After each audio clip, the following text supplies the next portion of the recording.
예, 안녕하세요. H채널의 한창훈입니다. 반갑습니다. 2018년도 11월 17일 비트코인 및 암호화폐 시황 방송을 시작하겠습니다. 먼저 이제 댓글을 보기 전에 최근에 이제 저 영상에도 그렇고 또 제가 다른 단톡방이라든가 아니면 다른 유튜버 분들이 이제 하는 방송에서 영상에서 이제 댓글들 아니면 이제 라이브 방송 하실 때 들어가서 이제 보면 좀 힘들어 하시는 분들이 많이 계세요. 많이 계신데 일단은 상황은 다 동일합니다. 일단 이 시장에 참여하고 있는 투자자들의 상황은 동일해요. 동일한데 이거를 내가 어떤 관점에서 바라보느냐에 따라서 저는 이제 어 달라진다고 보고, 그리고 이제 여기서 내가 마음을 딱 다잡고 멘탈 관리가 돼야지 실제 이제 시장이 상승했을 때 진짜 길게 먹을 수 있다. 이 부분을 이제 말씀을 드리고 싶은데, 일단은 예전에 이거 2011년도 비트코인 차트예요. 2011년도 11년도 보시면 4월 달부터 이제 비트코인이 0.7달러에서 전고점이 이제 1달러니까 1달러부터 상승했다라고 할게요. 1달러부터 상승을 해서 30달러까지 상승을 했습니다. 30배 상승한 거죠. 30배. 단기간에, 예, 단기간에 4월부터 6월까지니까 두 달 만에 거의 30배를 상승했어요. 30배 상승하고 그 다음에 이제 비트코인이 10분의 1 토막이 넘게 나죠. 예, 거의 2달러까지 빠졌으니까 10분의 1 토막이 넘게 났습니다. 그러면 이제 한번 생각을 해보자고요. 이때 내가 참여를 하고 있다라고 생각했을 때, 그리고 여러분들이 이제 우리 2017년도 말, 그리고 지금 가장 힘들어 하시는 분들이 2017년도 말, 2018년도 초에 이제 시장이 상승할 때 참여하고 빠지기 시작해서 야, 이 정도면 많이 빠졌다고 생각해서 이제 초기에, 그 하락장 초기에 들어가신 분들이 지금 손해가 큰 거예요. 근데 이제 이런 분들 보시면 한번 볼게요. 여기에서 샀든, 예, 14달러, 7달러, 5달러, 3달러 이렇게 있을 겁니다. 이제 있을 거고, 상승할 때 참여하신 분들도 있을 테고 있는데, 결과적으로 내가 이 지금 투자 시장에서 실패를 했다라는 건 뭐냐면, 이 고점에서 참여를 했다가 이제 버티다 여기서 잘랐다고 해보자고요. 그러면 한 10달러에서 시장에 들어가서 30달러까지 3배 수익을 보고 버티다가 5달러 왔을 때 반토막 나서 손절을 했다고 가정을 해볼게요. 그러면 이 투자자는 이제 실패를 한 거죠. 왜냐면은 어찌됐든 투자금의 반을 손해를 보고 이제 시장을 떠났기 때문에 손해를 본 건 실패가 된 겁니다. 실패가 됐는데, 그러면 이때 최악의 경우 이 꼭지에 30달러에 산 사람이 있을 거예요. 30달러 산 사람이 있고, 이 사람이 그냥 버티기를 했다고 해보자고요. 그러면 이 사람은 지금처럼 이제 시장이 계속 상승을 했죠. 상승을 했습니다. 상승을 해서 전고점을 넘어가죠. 전고점을 얼마 만에 넘어갔냐면 11년도 6월 달에 30달러 고점을 찍고, 그 다음에 13년도 3월이니까 예, 1년 9개월 1년 9개월 만에 이 사람은 이제 본전이 되는 거예요. 1년 9개월 만에 본전이 되고, 그 다음부터 비트코인은 보시면 이제 이렇게 로고가 적용이 된 차트인데 계속 상승을 했습니다. 예, 이때죠. 이때 11년도에서 전고점이 여긴 거예요. 전고점 넘고 상승을 해서 계속 상승을 한 거죠. 예, 차트가 확대가 안 돼서, 예, 보시면, 그럼 저는 지금도 이제 마찬가지라고 보는 거예요. 물론 지금 이 시장에서 비트코인 이제 2만 달러 근처에서 만약에 사신 분이 있다라고 했을 때, 만 달러에서 털었으면 50% 손실 보고 자른 거고, 지금 털면 이제 더 손해가 커졌겠죠. 커졌을 겁니다. 커졌는데, 이 암호화폐 시장이 지금 끝나는 게 아니라 또 다시 전고점을 넘어간다라고 하면, 지금 이 시장에서 실패한 사람들은 어떤 사람이냐는 거죠. 없는 겁니다. 내가 이거를 손절하고 떠나기 전까지는. 그래서 그 평가액을 보면 이제 스트레스를 받아요. 평가액을 보면 내가 예를 들어서 1억을 넣었는데 1억이 지금 1000만 원밖에 안 돼 있다라고 하면 당연히 스트레스 받죠. 스트레스 받는데, 다시 전고점을 넘어가고 내가 코인 개수만 동일하다고 하면 전고점이 왔을 때는 일단 나는 그럼 본전이 되는 것이고, 전고점을 넘어가면 그때부터 수익이 되는 거잖아요.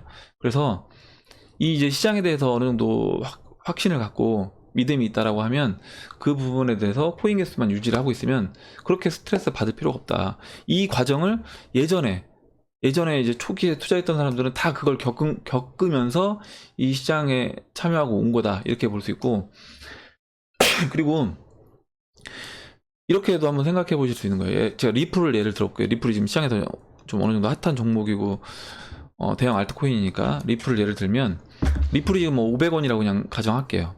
그러면 뭐 저뿐만 아니라 이제 성인이라고 하면 하루에 이제 아무리 뭐 내가 돈 아껴 쓴다라고 해도 쓰는 돈은 이제 정해져 있을 겁니다. 뭐 2, 3만 원 쓴다고 하면요. 내가 개인적으로 사적으로 쓰는 돈이. 그러면 여러분들이 만약에 5천 원 정도는 아낄 수 있을 거예요. 5천 원. 5천 원 아껴서 리플을 뭐 9개를 사든 10개를 사든 산다고 가정을 해보자고요. 그러면 그게 지금은 5천 원어치 산 거지만, 만약에 여러분이 이제 리플에 대한 믿음을 갖고 있고, 난 적어도 리플은 뭐 100달러, 뭐 원화로 하면 11만원, 12만원, 이 정도에 내가 팔겠다라고 하면, 어떻게 보면 내 5천원 하루 아낀 게 나중에는 100만원으로 돌아오는 거예요. 그죠? 10만원 곱하기 10이 되니까 100만원이죠. 그러면 이렇게 생각해 볼 수 있는 거예요. 지금 만약에 이 리플 가격이 오히려 500원을 계속 유지하는 게 더 좋을 수도 있다는 거죠. 당장 올라가는 것보다. 왜냐면 내가 그러면 리플을 하루에 10개씩 계속 살 수 있는 겁니다. 한 달이면 300개가 되는 거예요.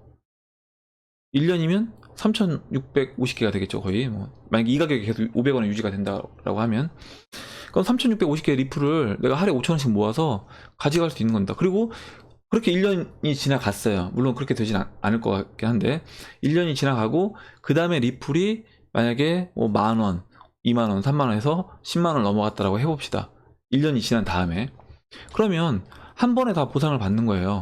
3650개 곱하기 10만원 하면 얼마죠?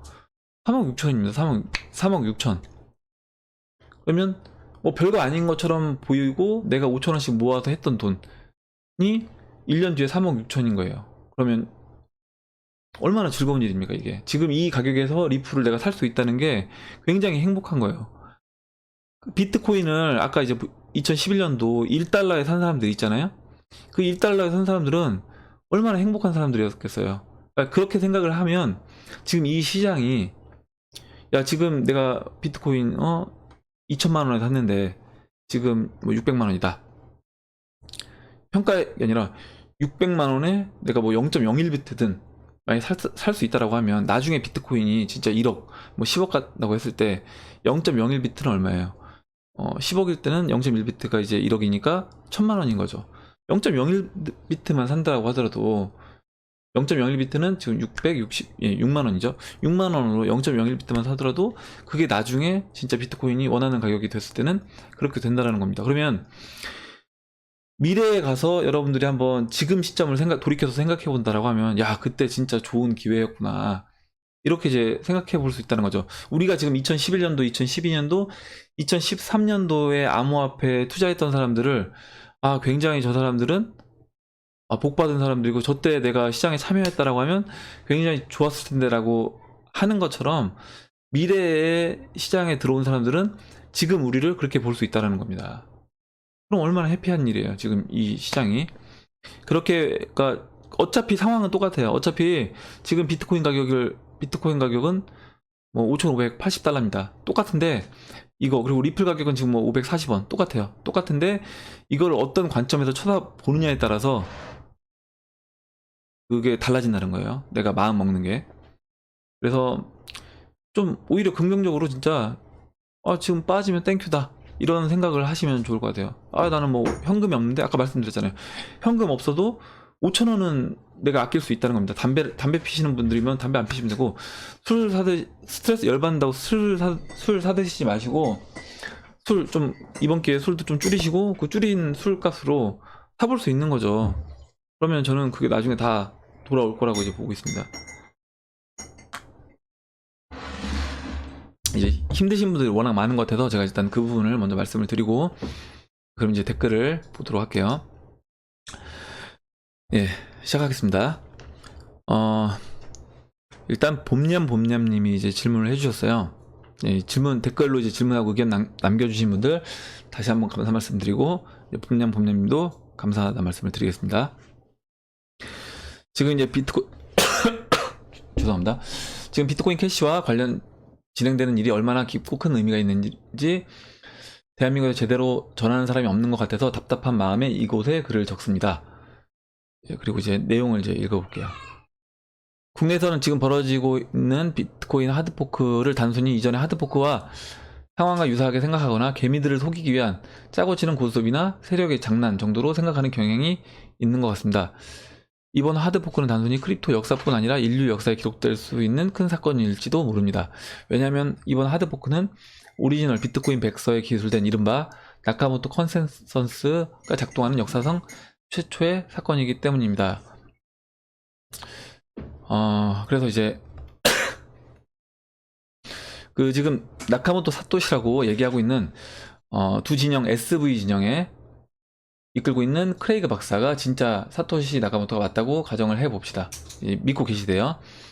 그렇지만 지금 벌어지고 있는 일은 사토시 나카모토가 자신의 자식과 같은 비트코인 네트워크의 원래 모습을 찾아가는 과정입니다. 첫 번째는 우리가 현재 비트코인이라 부르는 비트코인 코어 개발 진영에 의해 훼손되었고, 두 번째는 비트코인 ABC에 의해 현재 진행되는 하드포크입니다. 예, 이렇게 일단 얘기를 해주셨는데, 일단 이 부분에 대해서 지금 제가 말씀드리는 건 어디까지나 제 개인적인 의견인 거예요. 개인적인 의견이고, 이거를 그냥 참고만 하셔야 되는 겁니다.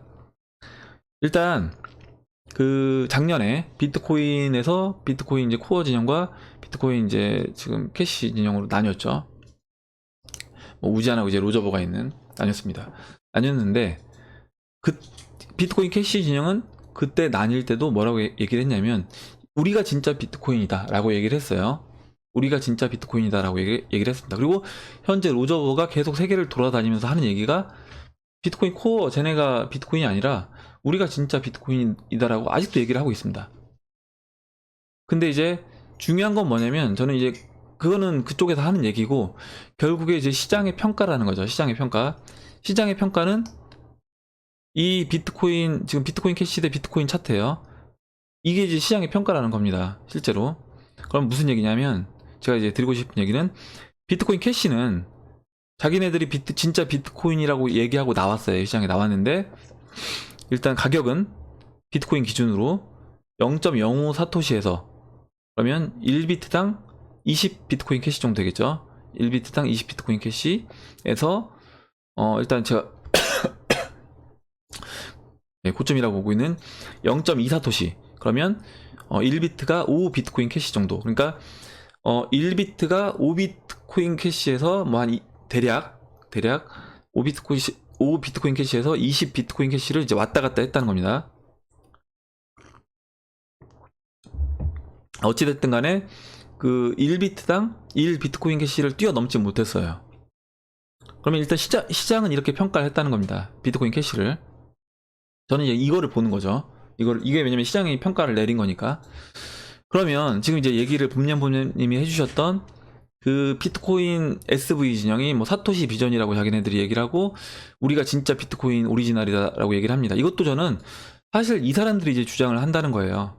그러니까 그 부분에 대해서 어떤 게 진실이고 어떤 게 거짓인지는 저는 제가 판단할 수 있는 그 정도의 어떤 정보력은 저는 없기 때문에 저는 일단 시장이 어떻게 평가를 하는지를 지켜보겠다는 겁니다. 시장이 어떤 평가를 내리는지 이 SV 진영에 대해서 지켜보고, 이 사람들이 맞다라고 하면 이 사람들이 말한 대로 시장이 그렇게 평가를 할 거라고 보는 거죠.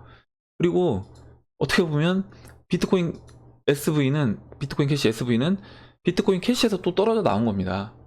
떨어져 나온 거예요. 그러니까 비트코인 캐시도 일단 시장에서는 얘네가 진짜 비트코인이라고 인정받지는 못한 거예요. 제가 봤을 땐. 왜냐면 가격이 그 비트코인을 뛰어넘지 못했기 때문에. 일단 뭐 이제 이게 데이터가 이제 1년 정도밖에 안 되기 때문에 이거를 뭐 얘네가 확실하게 못 뛰어넘었다라고 얘기하기는 좀 섣부른 면도 있지만 일단 이제까지의 데이터를 가지고 얘기를 하는 겁니다. 그러면 지금 비트코인 SV도 마찬가지로 얘네는 그 인정받지 못한 비트코인 캐시에서 떨어져 나온 애들이에요. 또 비트코인으로 완전히 인정받지 못한, 비트코인이라고 자기네들 주장을 하고 있는 비트코인 캐시에서 떨어져 나온 애들입니다. 그러면 과연 또 평가를 시장에서 받을 수 있냐는 거죠. 저는 그것도 지켜봐야 된다. 지켜봐야 된다. 그렇게 이제 저는 그렇게 생각을 하고 있어요. 어디까지는 제 개인적인 의견입니다. 그럼 이제 투자 관점에서 보자고요. 투자 관점에서도 또 한 가지 국내 잘못 전달되고 있는 사실은 이번 전쟁에서 우지한 측이 승리할 것이라는 의견인데 아직은 속단하기 어려운 상황입니다. 예, 저도 이 부분에 동감합니다. 왜냐하면 이번 전쟁은 마라톤에 가깝기 때문입니다. 결론부터 말씀드리자면 세간의 예측과 정반대로 체인 분리가 발생하는 게 아니라 오히려 SV 체인이 살아남고 ABC 체인은 무효화될 가능성도 상당합니다. 이건 이제 비트코인 캐시가 나왔을 때도 이렇게 얘기가 나왔다는 거죠. 그 당시에. 그래서 우지한이 이끄는 비트메인 측은 일시적으로 끌어온 해시파워를 사용하는 반면 SV 측은 몇 년간 준비해온 순전히 자신들의 해시파워만 사용하기 때문입니다. 이렇게 되면 BC에 투자자들의 엄청난 혼란을 가져올 뿐만 아니라 ABC의 롱, SV를 숏한 투자자들은 경우는 엄청난 손해를 보게 될 것입니다. 예, 이렇게 얘기를 해주셨는데 일단 이 부분에서 일단 이거예요. 만약에 ABC의 롱을 치고 SV에 숏을 쳤다라고 하면 이거는 진짜 그 사람은 굉장히 확신을 갖고 있는 사람이겠죠.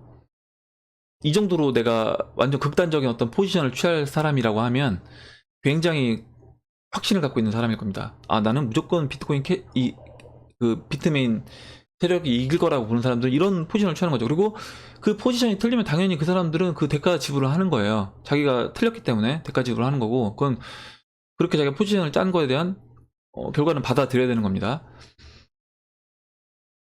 그리고 네, 어마어마한 시설을 운영하기 위해 투입되는 막대한 비용을 감당하는 쪽이 이기는 치킨 게임입니다. 지금 이건 어떻게 보면 서로 비용을 감수하고 손해를 보면서 계속 치킨 게임을 할 수 있는 겁니다. 여기 이제 투입된 자금이 바로 크레이그 박사가 보유하고 있는 비트코인입니다. 2020년까지 봉인된 공식 사토시 나카모토의 BTC 물량은 어쩔 수 없지만 비트코인 개발에 초기부터 참여했던 크레이그 소유의 BTC는 필요하면 다 팔아버리겠다고 했습니다. 이거는 이 사람이 전 실제 팔고 그걸 얘기를 해야 된다는 거예요. 팔아버리겠다라고 말을 한 거잖아요.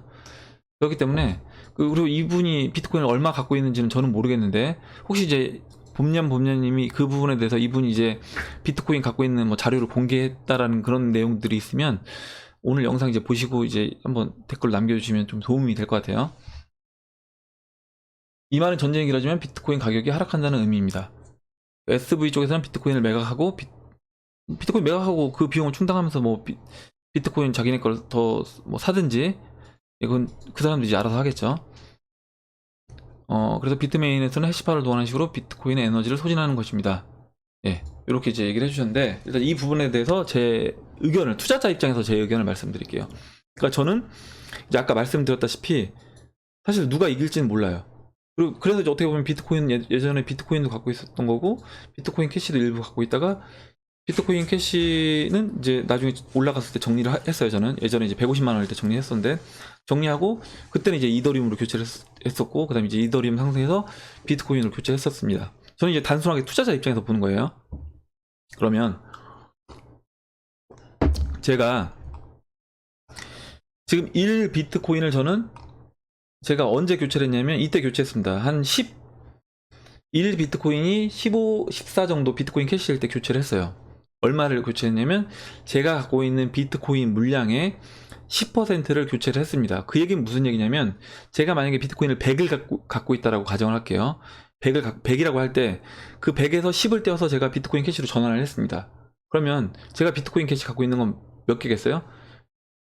1비트당 14, 15에서 했다니까 그냥 15라고 그냥 쉽게 할게요. 그러면 1비트당 15 비트코인 캐시에 제가 비트코인을 갖고 있던 10을 교체를 했습니다. 그러면 제가 갖고 있는 비트코인 캐시는 몇 개가 되겠죠?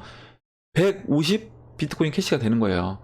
그리고 이번에 하드포크 돼서 150 비트코인 캐시 ABC랑 그 다음에 150 비트코인 캐시 SV 두 개를 지금 동시에 갖고 있는 상태입니다. 그리고 비트코인은 100에서 10을 떼어서 샀으니까 뭐 90이 남아있겠죠. 거기서 나머지 뭐 일정 부분 저 같은 경우는 이제 이더리움도 교체를 했고 대시도 교체를 했습니다. 그러면 지금 이제 투자자 입장에서 염려하는 건 그거예요. 뭐냐면 야 비트코인 SV가 이 시장을 다 장악해서 비트코인 가격은 점점 떨어지고 영향력을 잃고 비트코인 SV가 진짜 비트코인 오리지널로 살아남으면 어떻게 될 것이냐 이 부분이잖아요. 걱정할 게 없는 거예요. 왜냐면 비트코인도 있습니다. 있고 제가 지금 150 비트코인 캐시 ABC, 150 비트코인 캐시 SV 다 갖고 있어요. BSV도 갖고 있는 거죠. 150개. 150. 그리고 그 비트코인 캐시 ABC도 150 갖고 있는 겁니다. 그럼 보시면 이렇게 하고 이제 그냥 이 포트폴리오 상에서 두고 있는 거예요. 그래서 어느 쪽이 이기든 상관없는 겁니다. 사실. 대신 이 전제는 뭐냐면 저 같은 경우는 당연히 이 시장이 누가 살아남든지 간에 살아남을 거다라고 보고 있는 거죠. 그리고 지금 이제 비트코인도 아까 비트코인 캐시가 이런 움직임을 죄송합니다. 비트코인 캐시가 이제 이렇게 이 움직임을 거쳤다고 했잖아요. 그럼 마찬가지로 이제 비트코인 그 BSV도 당연히 이제 이런 흐름을 겪겠죠.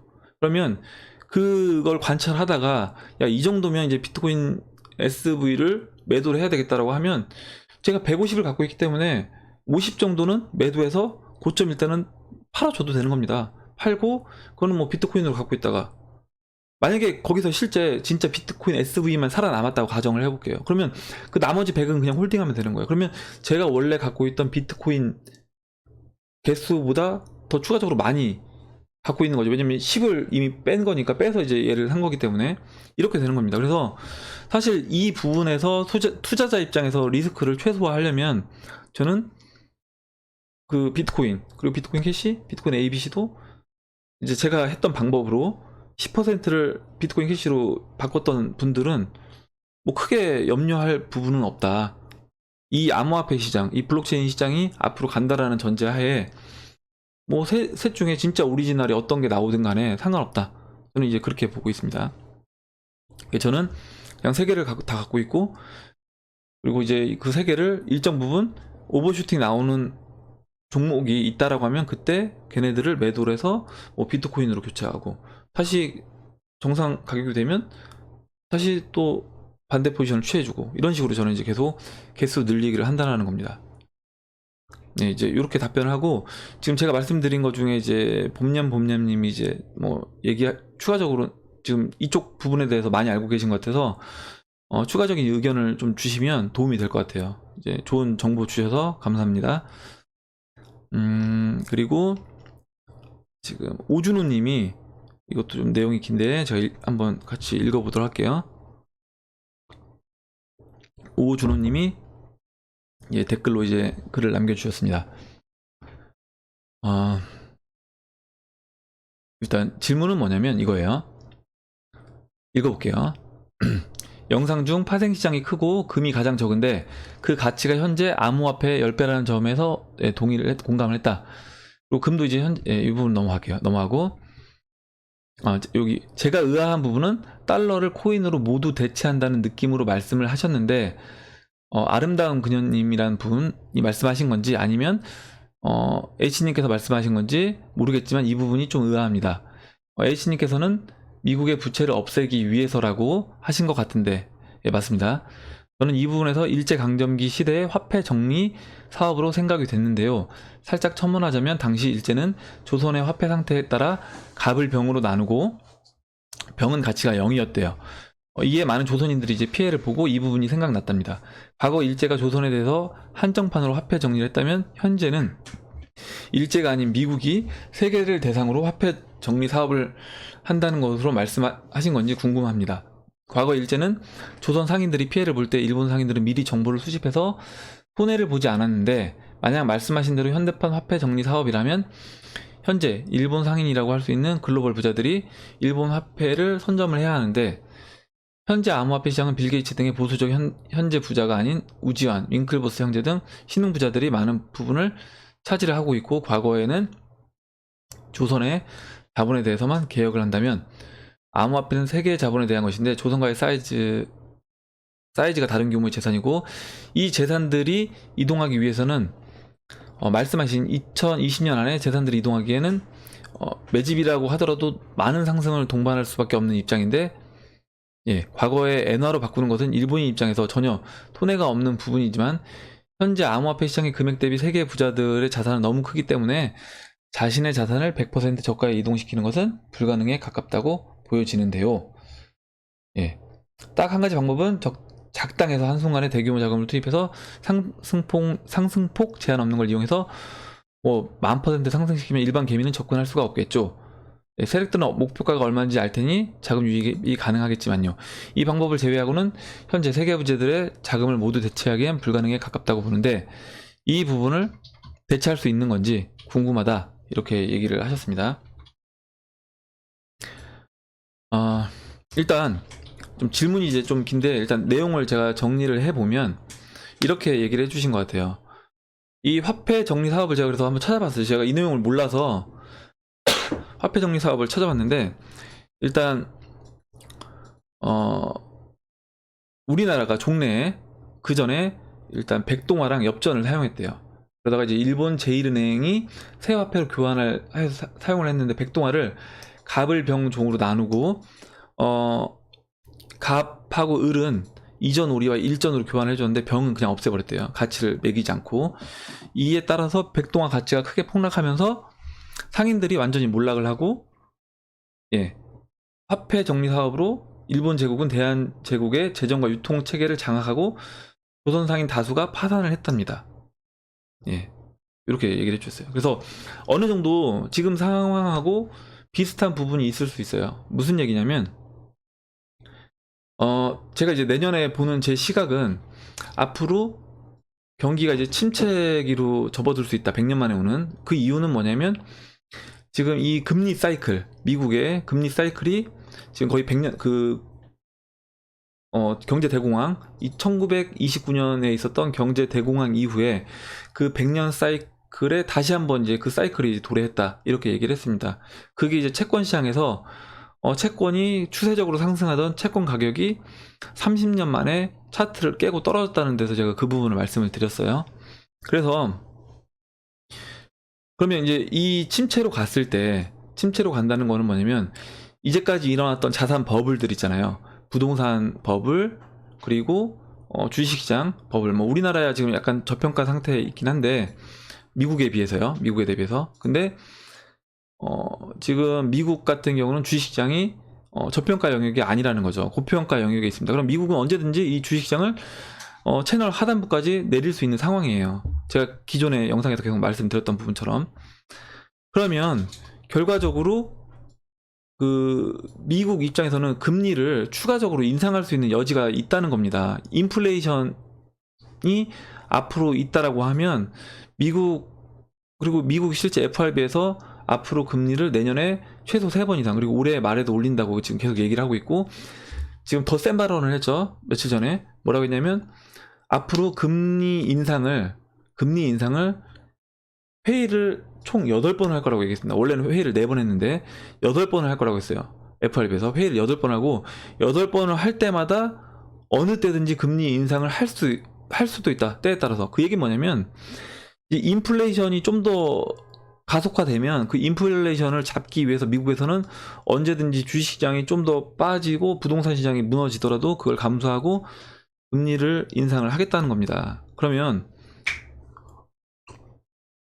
미국이 금리 인상을 그렇게 했을 때 지금 버틸 수 있는 나라가 몇 나라나 버틸 수 있냐는 거예요. 지금 특히 친중 그리고 반미 나라들은 환율에서 굉장히 공격을 받고 있고 위태위태한 상황인데 아마 더 그런 게 가속화될 것이다라고 이제 보고 있습니다.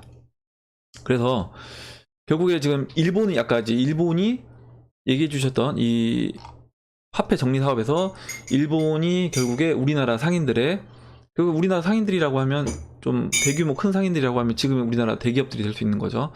이런 대기업들의 자본 준비가 안 된 부채를 어느 정도 많이 썼던 대기업들 그리고 우리나라뿐만 아니라 어차피 미국은 우리나라는 타깃이 아니라 제가 봤을 때는 지금 중국이 타깃인데 중국의 그 회사채 달러 빚을 이제까지 어떻게 보면 계속 써서 자산을 부풀려 왔던 그런 기업들의 철퇴를 가하는 거죠. 그런 기업들의 부를 다시 뺏어오는 그런 작업을 하는 겁니다. 그걸 뭘로 하냐면 금리 인상을 통해서 하는 거예요. 금리 인상을 한다는 게 결국에 뭐냐면 강달러를 만들면서 지금 얘네가 했던 지금 만약에 원화가치 0으로 만들어라 이렇게 이건 깡패죠 완전히. 이때 일본이 했던 건 깡패짓을 한 거죠. 얘네들은 지들 맘대로 했으니까 깡패짓을 한 거고 미국이 그렇게 뭐 완전 깡패처럼 못한다고 하더라도 서서히 죽여나가는 거죠. 서서히 말리는 겁니다. 피를 말리는 거예요. 그러니까 서서히 강달러를 통해서 그 나머지 나라 국가들의 화폐를 약세로 몰아가고, 약세로 몰아가면서 그 약세로 몰아간 나라의 자산들까지 같이 침체를 겪으면서 자신들은 강달러로 인해서 강달러로 인한 비율, 그리고 그 자산 가치가 또 떨어진 거에 대한 부분까지 해서 몇 배 싸게 살 수 있다는 거예요. 예를 들어서 달러는 5배 올랐다. 그리고 그 중국의 자산막에 중국의 기업들의 가치가 반토막이 났다라고 하면 5배 하고 이제 2배니까 그럼 10배 싸게 사는 겁니다. 10분의 1 토막 가격으로 사는 거예요. 그러면 그런 식으로 해서 그 일본이 화폐 정리 사업을 통해서 우리나라 상인들의 어떤 자산들을 싼 가격에 싹 수리한 것처럼 미국도 그 작업을 지금 하려고 하는 거다. 이렇게 보고 있습니다. 그러니까 이 부분에 대해서 뭐 이게 저는 근데 이제 이게 일순간에 한 번에 이루어지는 것이 아니라 제가 이제 말씀드렸잖아요. 금리 인상이 그 100년 사이클이라고 했잖아요. 100년 사이클에서 금리 인상을 한 번에 그냥 다 땡기는 게 아닙니다. 한 번에 우리가 이제 낚시할 때 한 번에 다 땡기는 게 아니라 땡겼다가 풀어줬다 땡겼다 풀어줬다 하잖아요. 그런 것처럼 금리 인상을 한 번에 그냥 무지막지하게 땡기는 게 아니라 땡겨줬다가 좀 풀어줬다 땡겨줬다 풀어줬다 하면서 올라가는 거예요. 그 차트를 일단은 그렇게 하는 겁니다. 그래서 제가 봤을 때는 이게 뭐 한순간에 그렇게 뭐 이걸 우리나라 모든 그 일제 강점기에 일본이 했던 것처럼 0으로 몰아가서 그렇게 완전 여기도 보면 완전 0으로 만든 건 아니죠. 왜냐면 아까 갑과 을은 일정 부분 가치를 평가를 해주고 병만 이제 0으로 만들었고 했기 때문에 이런 식으로 이제 서서히 쪼여 나갈 겁니다. 금리를 미국이 1930년대부터 1980년대까지 거의 17% 금리 인상을 했던 것처럼 그렇게 해 나갈 것이다 라고 이제 보고 있는 겁니다. 그래서 이제 뭐 그 중간중간에 다시 너무 심하면 좀 금리를 풀어주고 이런 과정을 겪으면서 이렇게 보고 있습니다. 그리고 이제 한 가지 더 첨부해서 말씀드리면 그 미국 제가 계속 말씀드리는 미국의 그 미국 정부의 어마어마한 빚 21조 달러 21조 달러의 빚을 갚기 위해서라도 미국은 암호화폐 시장을 한번 가격을 이제 올려야 될 필요가 있다 라고 이제 말씀을 드리는 거예요. 일단은 제가 그 전에 이 자료들을 다 보여드렸던 자료들이어서 일단 말로 설명을 드렸는데 좀 말로만 설명하다 보니까 아마 이제 제 영상을 계속 꾸준히 보셨던 분들은 제가 어떤 얘기를 하는지 이해를 하실 텐데 그러지 않은 분들은 제가 이제 말로만 설명하다 보니까 좀 부족하실 수도 있을 것 같아서 지금 제가 이 답변을 하면서 다음에 한번 기회가 될 때 이 부분도 또 정리해서 제가 준비된 표를 보면서 설명을 드리도록 하겠습니다. 댓글은 오늘 여기까지 이제 할게요. 그리고 일단 댓글 남겨주신 분들, 그리고 의견 써주신 분들, 그리고 어떤 정보를 같이 공유해 주신 분들 다시 한번 감사 말씀드리고요. 좀 댓글 쓰고 이런 게 사실 번거롭습니다. 왜냐면 시간 투자를 이 글을 쓰려면 제가 봤을 때 아마 오준호 님도 거의 뭐 최소한 30분에서 1시간 정도 시간 투자를 하신 거예요. 그렇기 때문에 이제 그 부분을 저도 알고 있기 때문에 감사하다는 말씀을 드리는 거고 이게 이제 어떻게 보면 우리가 서로 성장하는데 저도 이 채널을 운영하면서 성장을 하고 여러분들도 이렇게 하면서 같이 공부를 해 나가는 과정을 겪으면서 성장해 나간다고 이제 보고 있습니다. 그래서 다시 한번 이렇게 댓글 써주시는 분들한테 감사하다는 말씀 드리고 제가 이제 오늘 다 소개를 시간 관계상 다 소개는 못 해드렸어도 다 감사한 마음을 제가 갖고 있다는 거 그 부분을 한번 말씀드리고 싶습니다. 그럼 이제 차트를 보도록 할게요. 비트코인 차트를 보도록 하겠습니다. 일단 비트코인은 이렇게 이제 삼각 수렴에서 이탈을 했습니다. 이탈을 하고 그나마 좀 더 이제 안정적이라고 한다라고 하면 이 지금 빨간색 라인을 따라서 이 빨간색 라인을 지지를 해주면서 지난 그 6월 저점을 훼손하지 않으면 좋다라고 했는데 훼손을 했기 때문에 제가 이거는 올라와도 반등이 나와도 추가적으로 깨질 수 있다. 어디까지 깨질 수 있다라고 얘기했냐면 제가 5,000달러까지 깨질 수 있다라고 했습니다. 왜냐면 5,000달러가 보시면 그 채널의 하단부가 지금 4,800에서 한 5,000달러 되고 이때 이제 고점이기도 해요. 이때 상승할 때 고점. 그러면 만약에 5,000달러가 무너지면 어떻게 되겠냐? 그럼 그 다음은 이제 여기까지도 볼 수 있는 거죠. 이 자리 3,000달러. 그러니까 3,000달러를 보시는 분들도 이제 차트 보시는 분들 중에 많이 있습니다. 아마 이제 3,000달러를 보시는 분들은 이 부분을 보는 거예요. 뭐냐면 이때 이제 고점으로 작용하고, 그리고 이때 보면 3,000달러에서 강한 반등이 나왔습니다. 그렇기 때문에 3,000달러를 그 다음 지지선으로 보고 계시는 것 같은데, 저는 이제 좀 약간 다른 건 뭐냐면, 저는 이제 장기 상승 채널을 훼손하지 않는다. 비트코인의 장기 상승 채널을 훼손하지 않는다라고 보면, 비트코인은 이제 5,000달러에서 4,800달러에서는 반등이 나와줘야 된다고 이제 보는 겁니다. 저는 이제 3,000달러까지는 사실 보진 않고 있는데, 일단 여기까지 보시는 분들도 꽤 많고, 여기까지 보시는 분들의 이유는 이제 이렇게 보고 있는 거예요. 이 고점과 이때 저점으로 작용했던, 지지로 작용했던 이 라인을 보시는 거다, 이렇게 말씀을 드리고, 4시간 봉을 볼게요.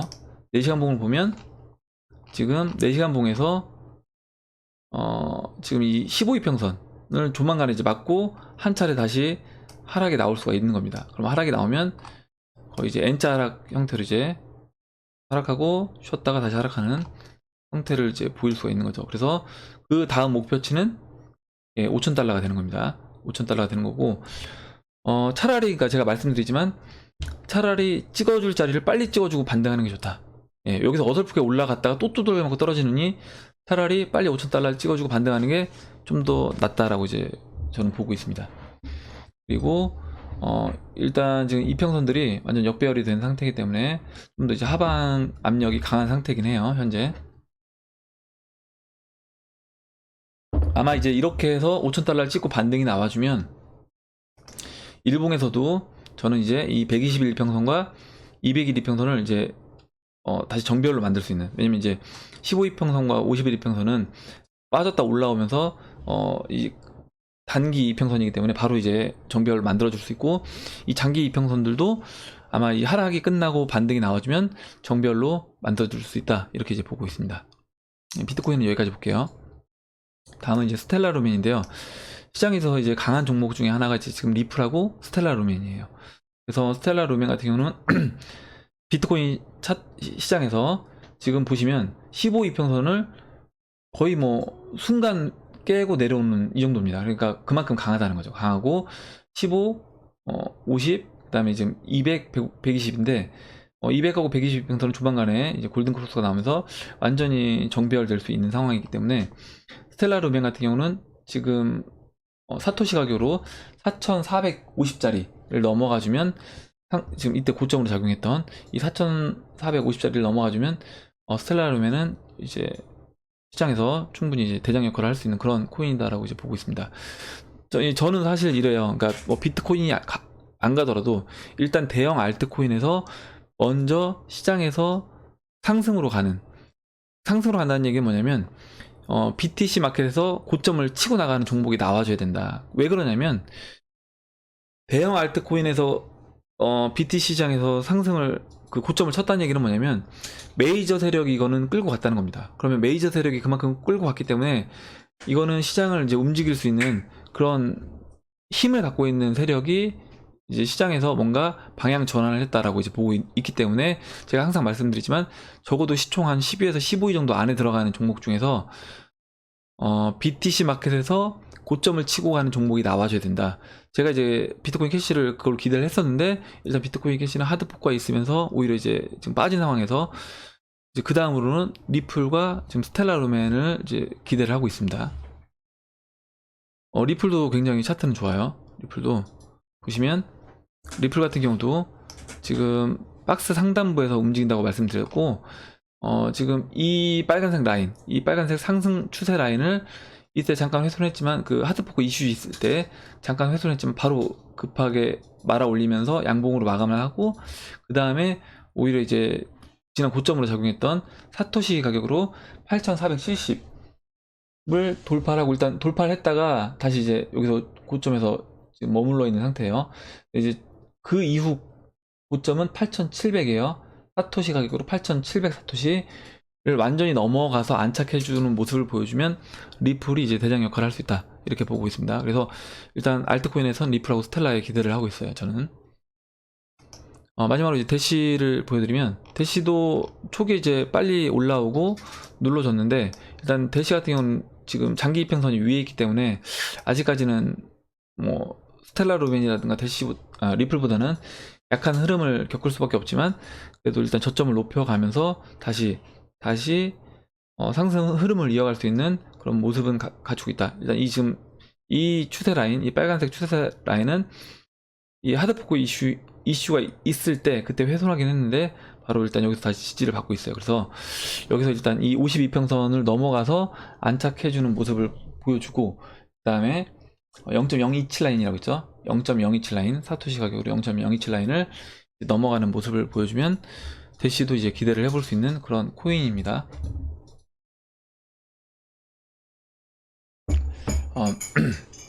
마지막으로 이제 기사 하나랑 차트를 두 개를 이제 보여드리려고 하는데요. 일단은 좀 오늘 앞에 이제 얘기가 좀 길어져서 빨리 하도록 하겠습니다. 일단 코인니스 기사고요.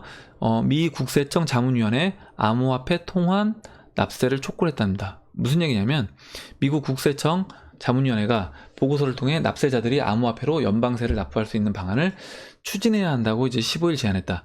해당 보고서에 따르면 암호화폐를 통한 연방세금 납부가 당국의 법률 집행력을 강화할 수 있을 것이라는 게 위원회의 설명이다. 해당 안건의 원활한 진행을 위해 위원회는 소프트웨어 기업들의 제품과 암호화폐에 통합할 수 있도록 IRS 미국 국세청에 도움 줄 것을 촉구했다라고 합니다. 저는 이거 굉장히 의미가 있는 거라고 보고 있어요. 우리가 국가가 화폐를 가치를 인정하는 건 뭐냐면, 그 국가의 세금을 이 원화로 받겠다. 우리나라 같은 경우 원화로 세금을 받겠다라는 겁니다. 그러면 자문위원회긴 하지만 아직 뭐 승인된 건 아니겠지만, 자문위원회에서 이렇게 납세를 촉구했다는 건 뭐냐면, 일단 이런 시작했다는 게 굉장히 의미가 있는 거예요. 만약에 암호화폐로 세금을 받는다? 이거는 어떻게 보면 거의 공식 화폐로 미국에서 인정을 한다는 겁니다. 지금 베네수엘라 같은 경우는 자기네 베네수엘라 볼리바르 말고도 페트로로 이제 세금하는 거를 인정하겠다고 했잖아요. 그만큼 정부에서 세금을 이 화폐로 걷는다는 거는 이거를 정부에서 이제 공인한다는 겁니다. 그렇기 때문에 이게 언제 될지는 모르겠지만, 일단 이렇게 제안을 했다라는 거에서도 저는 큰 의미가 있다, 이렇게 이제 보고 있습니다. 그래서 만약 이게 진짜 된다라고 하면, 그땐 우리가 그때 얘기했던 비트코인은 금의 역할을, 그리고 리플은 달러의 역할을 대신한다 해서 진짜 그런 암호화폐가 달러의 역할을 대신할 수 있는, 그래서 어느 날인가 리플로 미국인들이 세금을 내는 그런 날이 이제 올 수도 있다라고 보고 있습니다. 그리고 마지막으로 이제 제가 차트 하나를 보여드리려고 하는데, 이건 왜 보여드리냐면, 저한테 이제 지인분 중에 이렇게 얘기를 해주신 분이 있어요. 하이퍼 인플레이션은 어떠냐? 하이퍼 인플레이션과 경기 침체 어떤 게 나으냐? 저는 이제 침체가 차라리 낫다는 거죠. 보시면 이거 베네수엘라 주식시장입니다. 장난 아니게 상승했어요. 그러니까 경기가 엄청 좋을 것 같지만 실제 베네수엘라 국민들은 어떻다고 했죠?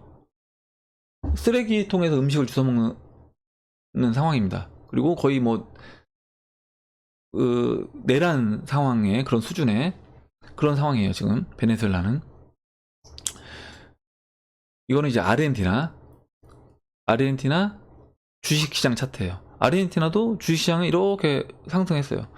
아르헨티나 주식시장 차트를 보면 베네수엘라도 마찬가지고, 로그가 적용된 거니까 사실 더 가파르게 상승한 겁니다. 베네수엘라도 이것도 로그가 적용된 거예요. 로그가 적용됐으니까 이만큼이지, 로그가 적용 안 되면 말도 못 하겠죠. 그러면 이런 나라들이 실제 경기가 좋냐? 그렇지 않다라는 거예요. 그러니까 하이퍼 인플레이션으로 가면 자산 가치가 상승해서 좋을 것처럼 느껴지지만 실제는 그렇지 않다. 왜 그러냐면 그 인플레이션 상승률이 훨씬 크고, 지금 아르헨티나 같은 경우는 보시면 금리가 63%입니다. 63%. 물론 베네수엘라는 21% 정도가 되긴 하는데, 금리가 이렇게 돼요. 물가 상승률이 이제 45.5고, 베네수엘라 물가 상승률은 어마어마합니다. 지금 아르헨티나는 따라가지도 못하고 있어요. 그러면 여러분들, 만약에 여러분들이 지금 우리나라에서 이런 금리를 적용한다라고 하면 어떻겠어요? 만약에 내가 10억짜리 뭐 부동산을 갖고 있는데 그 부동산에서 대출을 5억을 받았는데 5억에 대해서 이자로 1년에 3억을 내야 된다고 생각을 해보세요. 내가 임금을 아무리 많이 받아도 이거 내기 쉽지 않은 겁니다. 내기 쉽지 않은 거고 진짜 피폐해지는 거예요. 차라리 하이퍼 인플레이션보다는 저는 그래서 침체로 가는 게 낫고, 그 침체가 됐을 때 누군가 이제 개입을 해줘서 그거를 받을 수 있는 그런 자금들이 있다라고 하면, 그러면 차라리 그게 이제 오히려 좀 더 낫다라고 이제 보고 있습니다. 제가 이제 여기서 말씀드리고 싶은 거는, 이런 주식시장의 상승이 이게 좋은 것처럼 보이지만 사실 그렇지 않다라는 거예요. 여기에 이제 살고 있는 사람들은 전혀 이게 달갑지 않다라는 겁니다.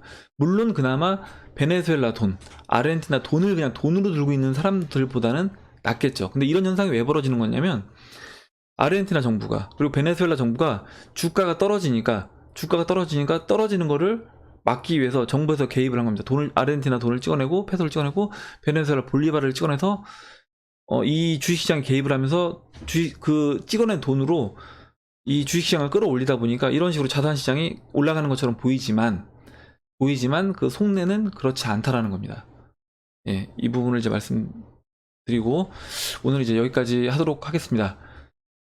예, 이상으로 2018년도 11월 17일 비트코인 및 암호화폐 시황 방송을 마치도록 하겠습니다.